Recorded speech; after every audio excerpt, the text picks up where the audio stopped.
इंदौर में भिखारी को भीख देने वाले शख्स के खिलाफ पुलिस ने दर्ज की एफआईआर। कार्रवाई की तैयारी। मध्य प्रदेश के इंदौर में एक भिखारी को भीख देने का मामला पुलिस स्टेशन पहुंच गया। पुलिस ने एक नामालूम शख्स के खिलाफ एफआईआर दर्ज की, जिसने भिखारी को भीख देने का जुर्म किया है। दरअसल इंदौर इंतजामिया लगातार शहर को भिखारियों से पाक बनाने की कोशिशें कर रहा है। इसी के तहत इंतजामिया ने एक हुक्म भी किया था, जिसमें भीख देने और लेने वालों के खिलाफ कार्रवाई की बात कही गई थी। यानी पूरे इंदौर में कोई भी शख्स किसी भिखारी को भीख देता है तो इसके खिलाफ पुलिस कार्रवाई करेगी। ताज़ा मामले में भीख देने वाले शख्स का नाम पता नहीं चल सका, इसलिए पुलिस ने नामालूम शख्स के खिलाफ मामला दर्ज किया। पुलिस ने 2 एफआईआर दर्ज की है। पहली एफआईआर भीख देने वाले के खिलाफ और दूसरी भिखारी के खिलाफ। पुलिस ने ये कार्रवाई इंसदाद भीख दस्ते के अफसर की शिकायत पर दर्ज की है। पुलिस ने बीएनएस भारतीय न्याय संहिता की दिफा 223 के तहत ये मामला दर्ज किया है, जो किसी सरकारी हुक्म पर अमल नहीं करने के लिए है। काबिल जिक्र है कि समाजी इंसाफ और बाइख्तियार बनाने की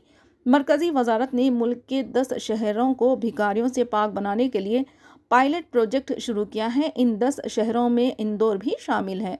इंदौर इंतजामिया शहर को भिखारियों से पाक बनाने के लिए मुस्तकिल सरगर्म है।